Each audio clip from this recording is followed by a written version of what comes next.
Hey, I'd like to welcome you to another episode of Mission Matters. My name is Adam Torres, and if you'd like to apply to be a guest in the show, just head on over to missionmatters.com and click on Be Our Guest to apply.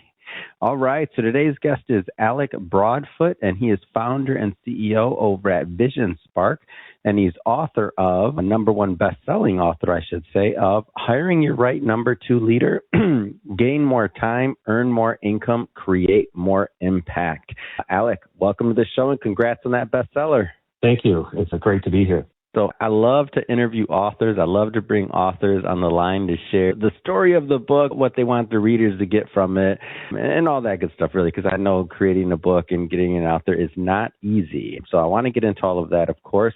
But before we do, let's get into Vision Spark a bit here. So your company, I see founder and CEO. Talk to me about the company. Yeah, so I started this company about 14 years ago or so with a passion of helping entrepreneurs find and hire the right leaders using science and data and a process. So we work with entrepreneurial companies all around the country, and we help them a lot with their leadership positions, whether it's a head of sales and marketing, a CFO, a director of operations. We do a lot of you can guess from my book, that number two position, that integrator, that COO, sometimes it's a president, and there's 37 different titles for that role. And so we help entrepreneurial companies find and hire that right leader using our scientific approach. So were you always an entrepreneur? I'm curious. So is this kind of like the first big entrepreneurial endeavor, or were you always an entrepreneur kind of like growing up? Yes, I would say I've always been entrepreneurial. I have not had a W-2 employment for 30 years. So got it.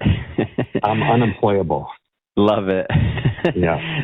That's amazing. So obviously you have a lot of experience as an entrepreneur. You were obviously in this business and wanting to help people and help other entrepreneurs that were ideally, you were trying to solve some type of problem that maybe, did you face this problem at some point? Like, how did you kind of niche down to know that like you were going to be helping people with this particular issue or challenge? Yeah, so I had a mailing company about 20 years ago, and we processed mail for large companies here in Columbus, Ohio. And one of our clients was JP Morgan Chase, and we were just killing it as an entrepreneurial company. We were putting our competitors out of business, highly profitable, gaining market share very quickly, but we could not hire well at all. And it was just kind of like this self-awareness where I'm like, you know what, we are firing about 7 out of 10 people we hire. Oh, wow.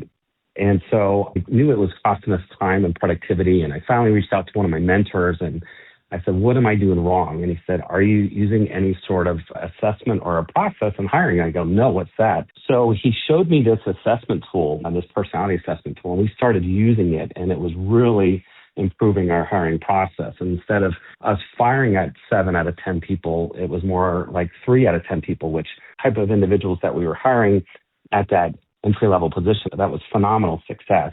At the time, we needed a new executive assistant, and I said, well, I'm gonna have this candidate take this assessment. I'm sure it's going to come out really well. And the assessment came out, her results were absolutely horrible. And I'm like, that can't be true, because she really interviewed really well. And I didn't know how to interview back then like I do now. And I'm like, you know what? I'm going to check her references. Her references were good. Again, I didn't know how to check references like I do now.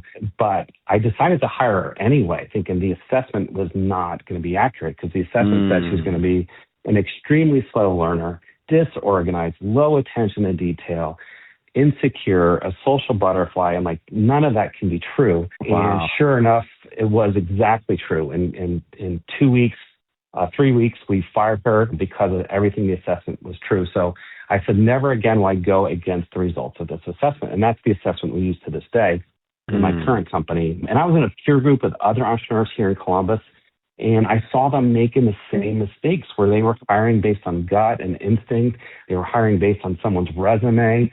And I'm like, you got to use a tool. You got to evaluate their mental aptitudes, their mental acuity, and their organization skills. And so it was out of that I started Vision Spark in 2012. Fast forward a bit here. How did the idea for the book, where did that come from? The book, I really wanted something that really honed in on hiring the right number two, because there are companies that they don't even believe in having a number two. Entrepreneurs like, I can do it all myself. I just got to work harder and make more money. Is that true? Like, that's for real? Like, people believe that?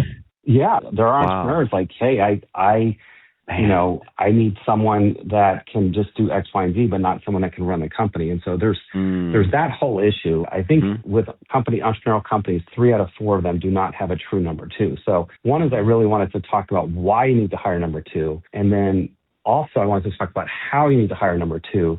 A lot of times entrepreneurs will hire someone they know, whether maybe it's someone that they golf with, or maybe it's one of their current employees that they can promote, and they often make a bad decision, but from hiring from a pool of one. And so I want to show entrepreneurs that, hey, you really need to find the right person with the right traits to make you successful. And so that's why I wrote the book. Can you define it? Well, I always say, I'm like, God made me just smart enough to know that I can't do it all. That's why I asked, is that true? I'm like, because I know there's really talented people out there. I'm probably just not one of them. It's okay. Like, I knew in the beginning, I'm like, there's no way I can do all this myself. It's not going to happen. So it always amazes me when I hear of those people that feel that they can do it all their own. Like, good on to you for whatever that's worth. I'm not like judging, of course. I just know I wasn't one of them. That's all. Yeah, and there are people that know they can't do themselves, and they've hired the wrong person, and then they're like, you know what, I hire anybody correctly. I'm going to have to do it myself. So they have that belief that, no one can do it as good as I am. And that's when they hired the wrong person. And define that number 2 role. Like you mentioned, there's like, I don't know, I think you said like 30 some titles for it. Like, give us a flavor for what that can even mean, that number 2 role. Yeah, so the responsibilities would be essentially in running the business. So that could be a general manager or president, COO, integrator, second in command. And so they are running the business. They're overseeing your leadership team. They're making sure the business is profitable. They're executing the business plan. They're solving people problems and employee issues and customer issues. They're making sure things have a great process and systems. So they're executing the business very well. So that's the number 2's job. And so what that means for the founder entrepreneur, their job is on solving major problems, building relationships, inventing new products, new services, new verticals, leading, being the cultural champion.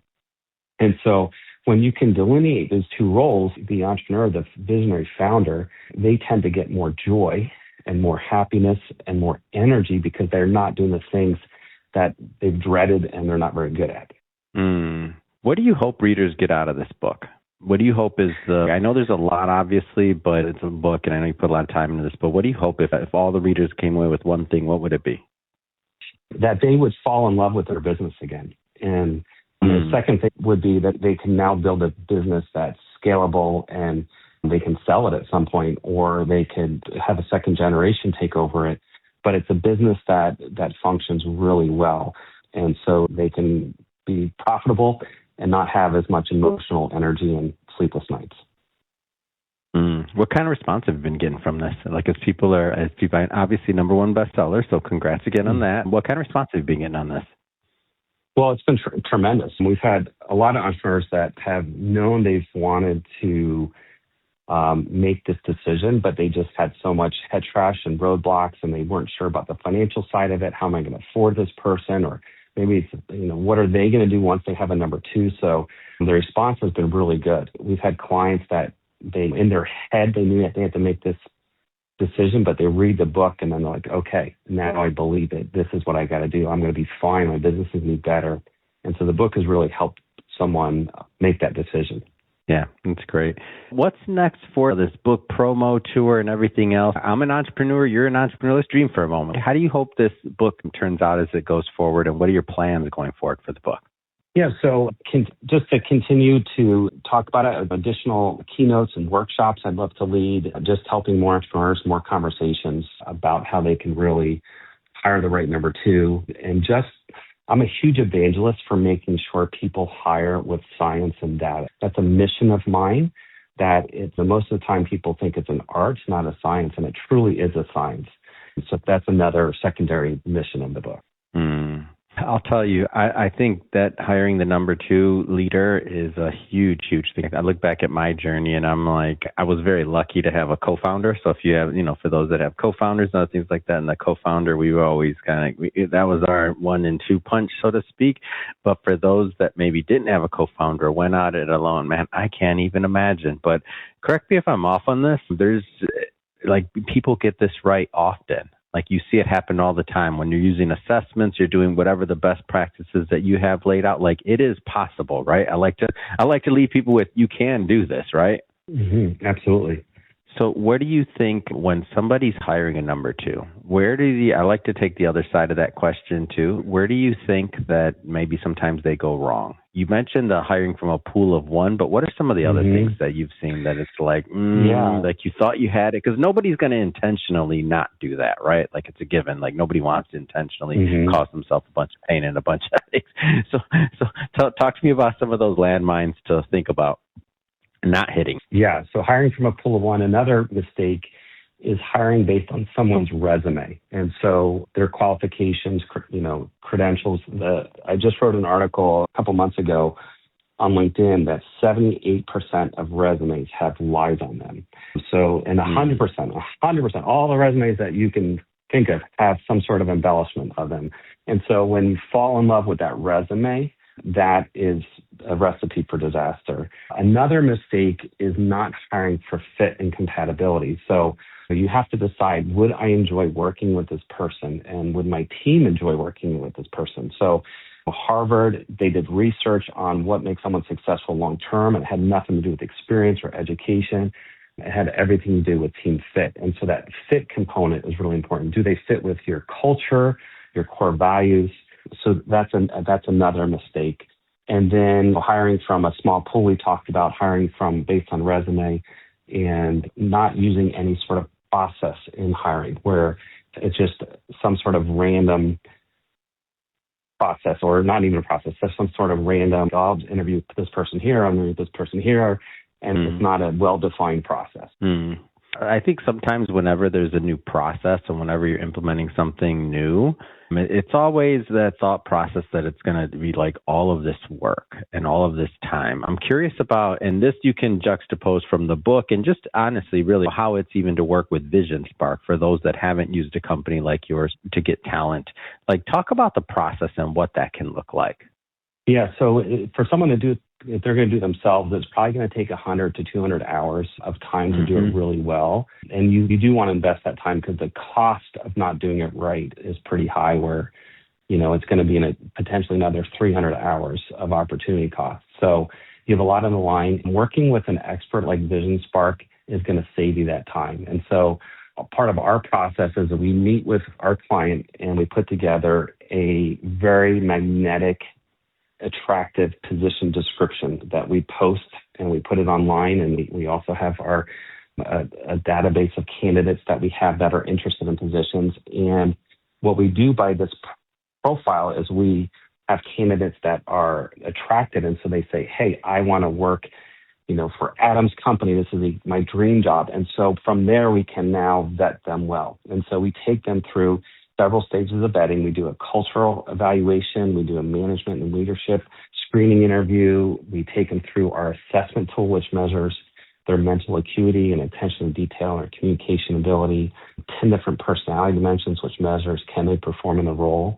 And then they go through a 90-minute leadership study interview that ranks them in 12 different areas of what makes a successful leader. So that's all part of our process. We may start with a couple hundred candidates in the beginning, and in the end, our client chooses from the top 2 or 3 candidates that have made it all the way through our process. And then we say it doesn't stop from there. The hiring process doesn't stop once you actually hire them. Now you got to onboard them and what success looks like. So it's really important that you definitively share with them how they're going to be measured, how their performance is going to be measured. And so we partner with the client post-hire to make sure that they'll be successful. And so that's our process. And we have a guarantee that, for some reason, if you let them go within a year, we'll redo it at no charge. And so that's like working with a good executive search firm.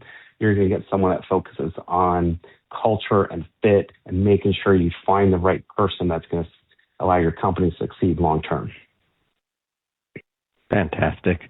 Alec, this has been a lot of fun having you on the show today and getting into your mind a bit here, and also to get into your book, Hiring Your Right Number 2 Leader, Gain More Time, Earn More Income, Create More Impact. That being said, how do people follow up? How do they connect with you and your team? How do they grab a copy of the book? Yeah, so they can grab the copy of my book on Amazon. So that's the easiest process. And then in terms of getting in touch with my company, our website, visionsparksearch.com. They'll find all the information they need. And they're welcome to connect with me on LinkedIn. Perfect. And for everybody listening, just so you know, we'll definitely put some links in the show notes, so you can just click on the links and head right on over. And speaking of the audience, if this is your first time with Mission Matters and you haven't done it yet, hit that subscribe or follow button. This is a daily show. Each and every day we're bringing you new content, new ideas, and hopefully new inspiration to help you along the way on your journey as well. So hit that subscribe or follow button. And Alec, wishing you much more continued success with that #1 bestseller, and thanks for coming on. Thank you, Adam.